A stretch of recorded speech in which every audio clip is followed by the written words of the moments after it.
next session is going to spice things up a little bit. The title of this session is Between the Sheets, Unlocking the Science and Business of Intimacy. And our panelists today, Maaike Steinebach, who's a sex tech advisor and investor. Maaike, please come up to the stage. Sara Tang, sex coach, sexologist, and educator from Sara Sense. Please come up onto the stage. And our lovely moderator, Karis Cheng, co-founder and head of brand studio Unsensible. Thank you, ladies. Take it away. Hello and welcome. I hope everyone is fresh and recharged after lunch. Yeah? Yeah, absolutely. Okay, now I know we literally just met. I haven't even bought you dinner yet, but let's talk about sex, yeah? So my name is Karis. I'm the co-founder of Unsensible, and I'm here with two experts in the field of human sexuality and the technology around it. So they're here today to give us a glimpse into the future of sex tech and the phenomenal opportunities in this space. So Maaike, as mentioned, is the sex tech advisor and investor, and Sara is certified sexologist, which we will explain a little bit later. And her podcast, Better in Bed, is actually very huge. It reached over 1 million people in 88 countries, and is named one of the best sex podcasts by The Guardian. So welcome again, Maaike and Sara. Thanks, Karis. Thank you. All right. It's always very interesting to see people's reaction when I mention the word sex tech.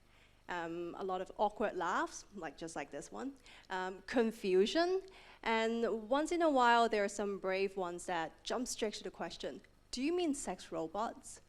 And yes, while sex robots is one of the many innovations in this fascinating space, sex tech is actually a lot bigger than that. It's growing rapidly and projects to hit a market value of 53 billion by 2026. So before we jump into all that exciting opportunities, Maaike, can you tell us what exactly is sex tech? Sure. Thank you so much. And firstly, big shout out for Tamara and Michelle for actually putting sex on the agenda. It's not easy to talk about sex in Asia. I also like the fact that we talk about sex and we immediately close the curtains.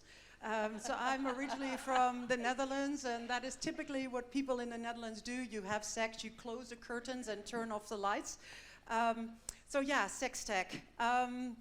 Sex tech is a category of products and services that use technology to change, innovate, or enhance the human sexual experience. So as Karis rightfully pointed out, a lot of the sex tech started with sex toys, and then the perception of a lot of people is that this is around connecting sex toys, teledildonics, and sex dolls. But over time, and particularly over the last 5 years, this area has progressed. And whilst the early adopters, which quite often is the case in this space, were men, so a lot of the first founders of a lot of these companies were men, it's actually a really exciting space where a lot of women are now stepping up to focus on more issues around sexual health and wellness, and really trying to address the kind of archaic views we have around sex and trying to change and normalize the views, conversations, but also the engagements that we have with technology and sex. It does cover a lot of different things, like sex is such a fundamental nature, human being thing. So the space is really expansive and very exciting. Now, if you're like me, I love a good origin story. So I know both Sara and Maaike, you didn't start your career in sex tech. So I'm sure the audience is very intrigued and eager to know, how did you make that leap? Like, what motivated you to get involved with sex tech, and how did it all unfold? Maybe Sara, you can start first. Okay. Hello, everyone. So why I got into sex tech, I always like to tell people I got into sex tech because I wanted to change the world one orgasm at a time. Woo! And that was because it started from a very personal place for me. I grew up very conservative and very religious and a very typical Singaporean Chinese upbringing with all the sort of the traditional gender norms and family expectations that comes with. I also had a really terrible sex education, and that caused a lot of shame when I started to become sexually active. So I guess from that place, I started to experience firsthand the impact that the shame had on my health, on my confidence, and on my relationships. So I already saw that there was already a need for a better solution from that personal point of view. And then I was very lucky to study human sexuality when I went to university as a semester, as sort of a optional module. And that was a very mind-blowing semester for me, because that was the first time I understood that sexuality could be a topic of study, and it could be talked about in a way that wasn't just about pregnancy, STIs, and reproduction. That there was so much more that went into it. So that was a very mind-blowing semester for me. And then after that, along the way, in the sort of the past decade or so that I've spent in sexual wellness, I've sort of dipped in and out in different forms, from being an erotic writer to starting my own business, selling sex toys, to being a sex coach, which is probably the most recent iteration, which is the past since 2020. And I think all of that has had many different learning experiences for me. But I would say the underlying theme and my belief and my purpose is still the same. That is, I want to make the world a more sex-positive place, and I want to normalize the conversations we have around sex. Wow, we have to thank Sara for giving us this opportunity to learn better way to, better way in bed, a better way to enhance our sexual wellness. Maaike, how about you? You were a C-suite executive. What are you doing here? My journey is slightly different. So I spent last 25 years in C-suite roles in technology and finance. And until 6 months ago, I was actually the CEO of Visa for Hong Kong and Macau.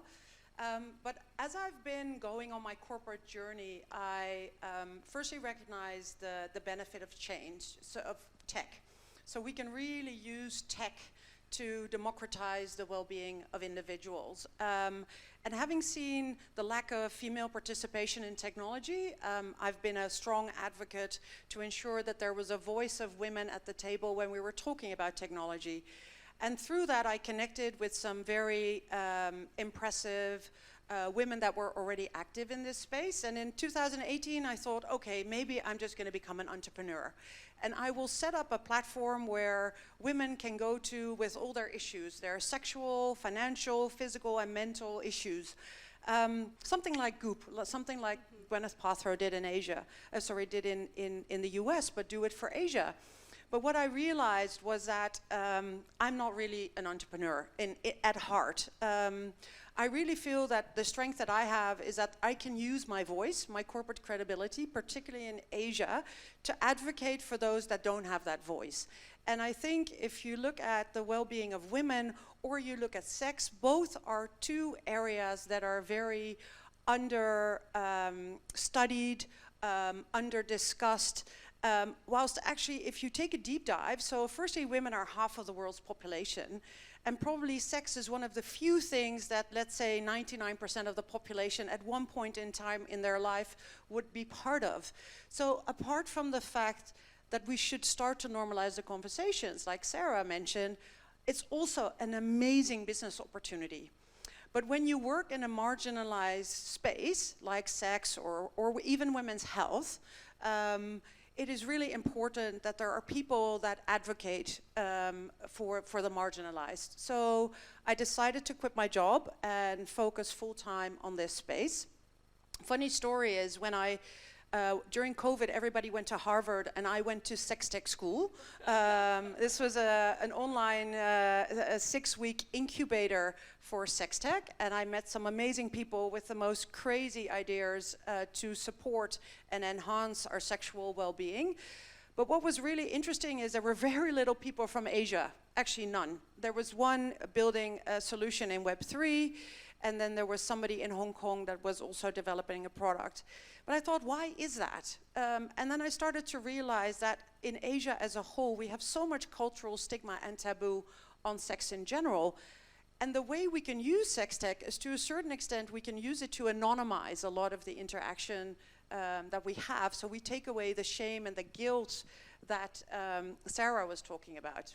Yeah. So yeah, that's why I'm so passionate as an advisor and as an investor of particularly homegrown Hong Kong and Asian companies. Yeah. So basically, a lot of passion and drive, plus a sprinkle of childhood trauma that makes you and pushes you into this path. Talking about stigma and taboo, I heard this over and over again when we're talking about sex tech. It is not easy to do this, particularly in Asia, because of our education, because how this topic is not talked about. So I imagine you must have faced a lot of difficulties and challenges throughout your career so far in sex tech. Can you name one biggest one that you've encountered so far? Okay, Sara? I'll go first.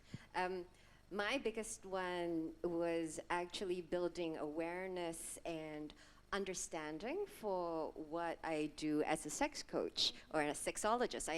I don't know how many of you have actually heard or met a sexologist. A lot of no, so Before. maybe we should, yeah. I mean, to start with, I think a sexologist, it's kind of a widely misunderstood and maybe not very well heard of field. And I think people think I make some very fancy cocktails. But a sexologist actually is somebody who studies sex. So just like you have a biologist or an anthropologist, sexologist means that. In particular, I have a coaching certification. But I came up against that whole idea, that whole stigma that you were talking about as well, Karis, because I think while people, the need for sex coaching and support in people's personal sex lives is great, not many people have quite come to the realization, oh, there's actually somebody I can see for that. And to make that leap to actually go and talk to somebody is such an intimate and vulnerable process to open up about your sex life that I think it takes great courage. And I would say that that's also been difficult. The thing that also has played in from an industry perspective is also the fact that a lot of social media platforms within the sex, just the general ones that we have, like Meta, even Google, they place restrictions on people in the sex tech industry and how we promote ourselves. So when I launched myself as a sex coach in 2020, I was extremely excited. But of course, there was no kind of in-person networking going on that year. And then you kind of have all of the other social platforms that are restricted as well. So I found that probably one of my biggest challenges. How about you, Maaike? Yeah, for me, it's actually quite interesting to say you're an advisor and an investor, because the good news is you can stay far away from, let's say, the real action. So the thing is, you can actually walk the walk, but you don't necessarily talk the talk. So when I became an investor in a Hong Kong-based sex tech company called Hello Nancy, so they're Asia's first pleasure platform for women between the age of 18 to 35 that have limited sex education and limited sexual experience. And I started to talk to the founder, who, by coincidence is a guy. He said, well, listen, it would be really nice if you can actually start an Instagram account and talk about sex. And I'm a mother of 3. I have a 20-year-old, I have an 18-year-old, I have a 15-year-old. So I thought, okay. But then I thought, well, we have to be brave. This is important. We have to put our money where our mouth is. So I started an Instagram account called Maaike on a Mission, where I talk about sex. The first thing my daughter said was like, oh my God, I'm going to be bullied at school. I said, the good news is you just graduated from high school, so you're going to be fine.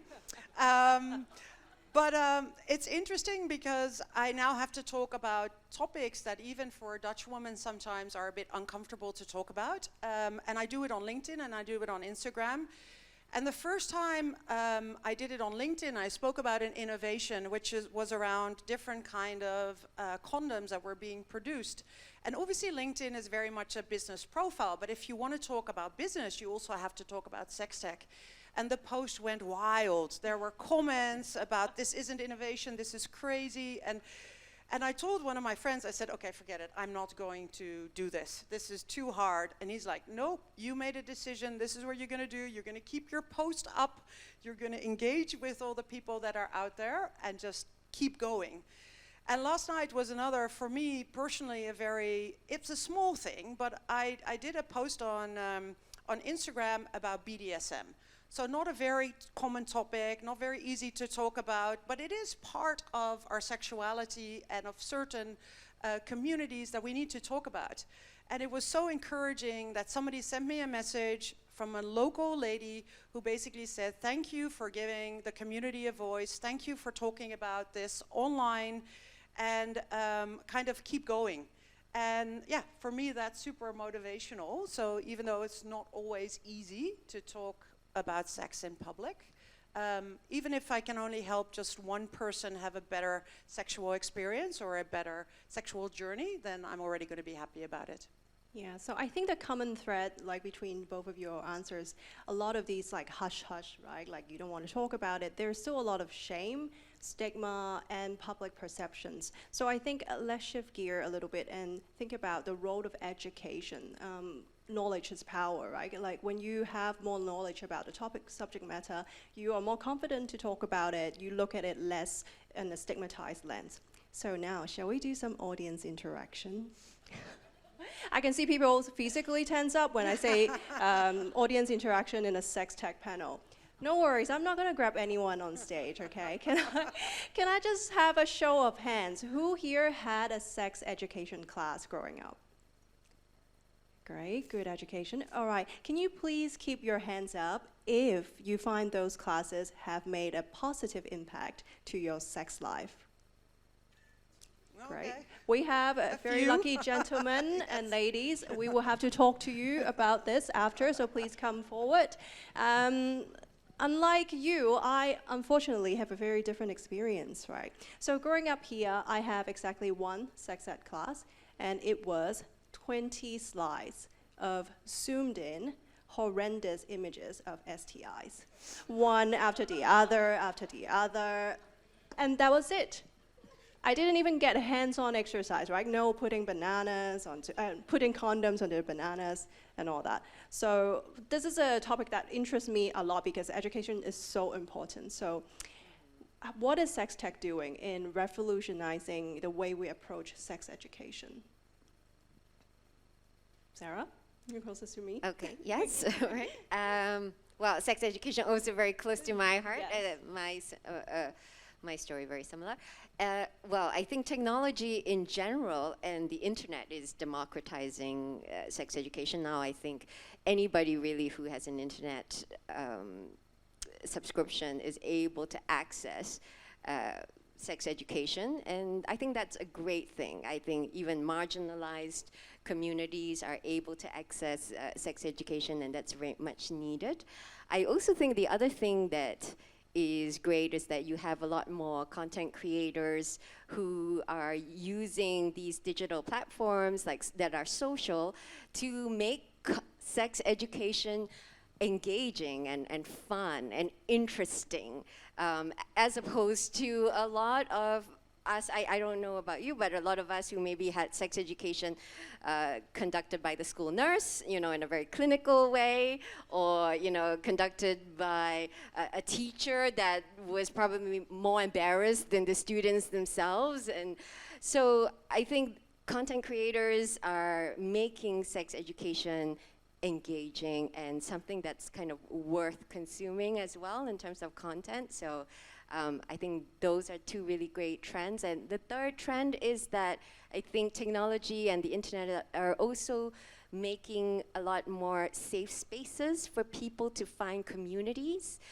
So whether you have a specific sexual preference or you just need support, it's so great because when you don't have a good sex education, often you feel very alone.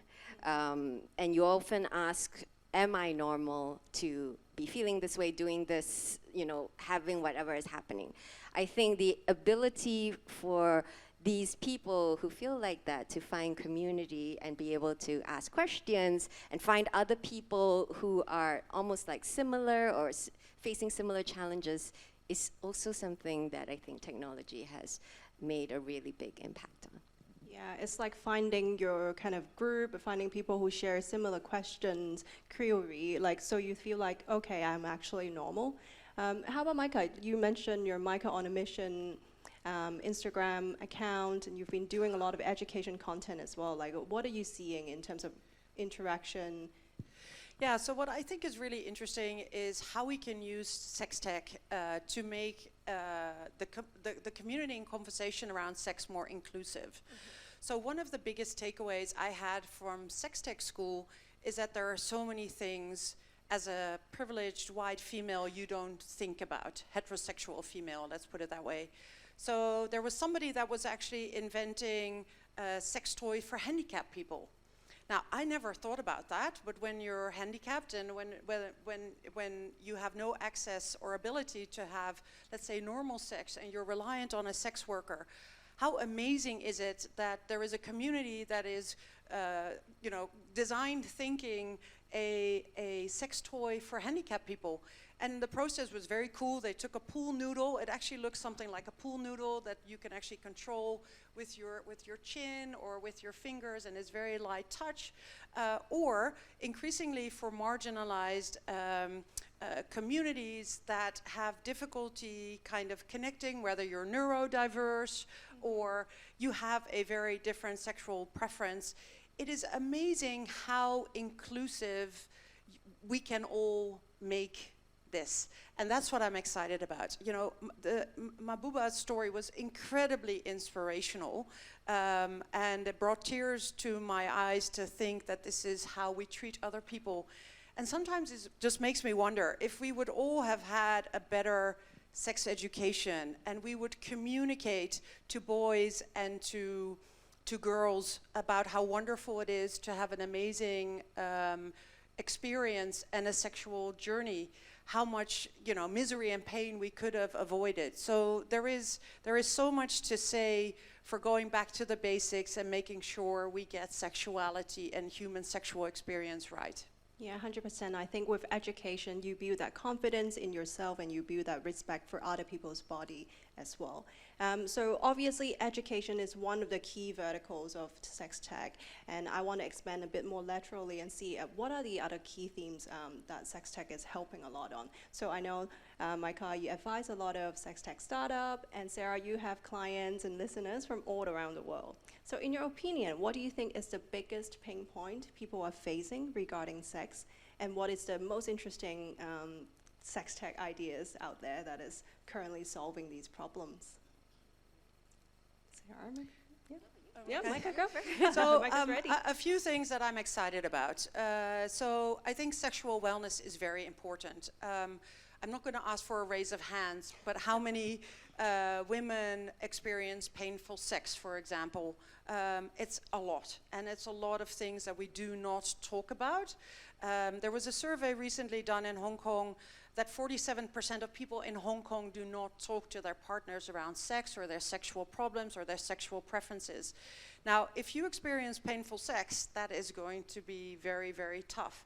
So there is a company that has developed a wearable, which is like a stretchy, like donut, which you put over the penis, and it helps define how deep the penetration is. And it's been a game changer for women that experience painful sex.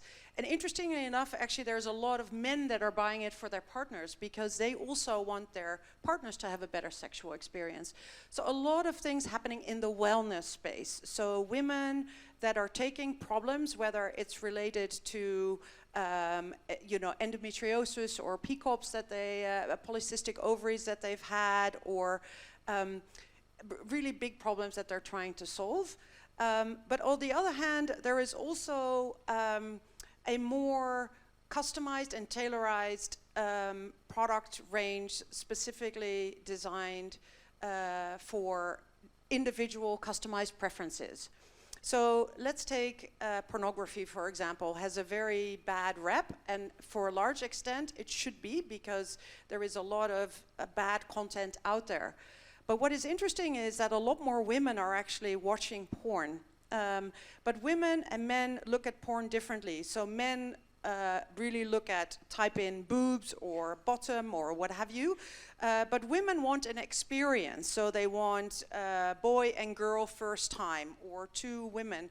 So what is interesting is that also men are more visual and women are more audio sensitive. So there is a whole range now of audio erotica coming out, which is basically very popular, by the way, amongst book clubs, because a lot of book clubs went from reading to audio books, and then a lot of women around the world were like, wow, we could actually walk through the supermarket and pretend we're listening to a book whilst we're actually listening to audio erotica.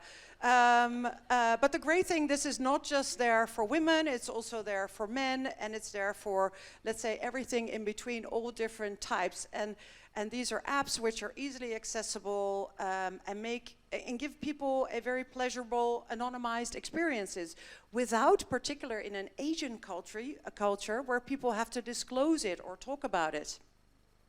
So that's what I'm excited about. Yeah, I'm excited about that too. I know what I'm going to do tonight.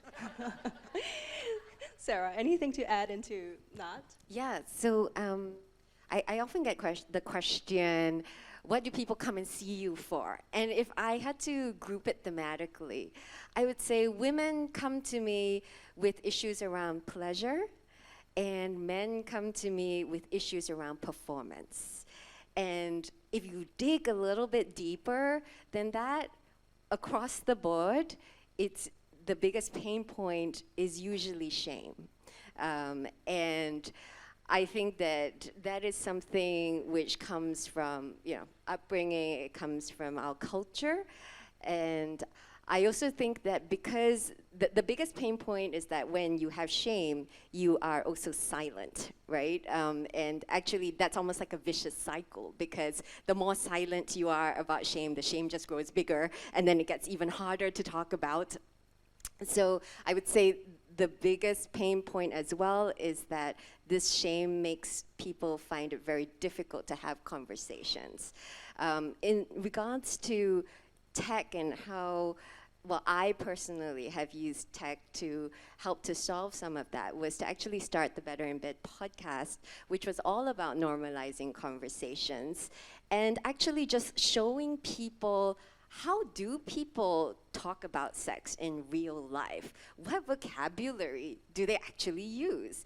And we often use like humor on the podcast, for example. And I do that deliberately because that is, in a way, an antidote to shame. When you can make something funny, or it brings down the idea that it's so intimidating and, oh, it's so scary to talk about.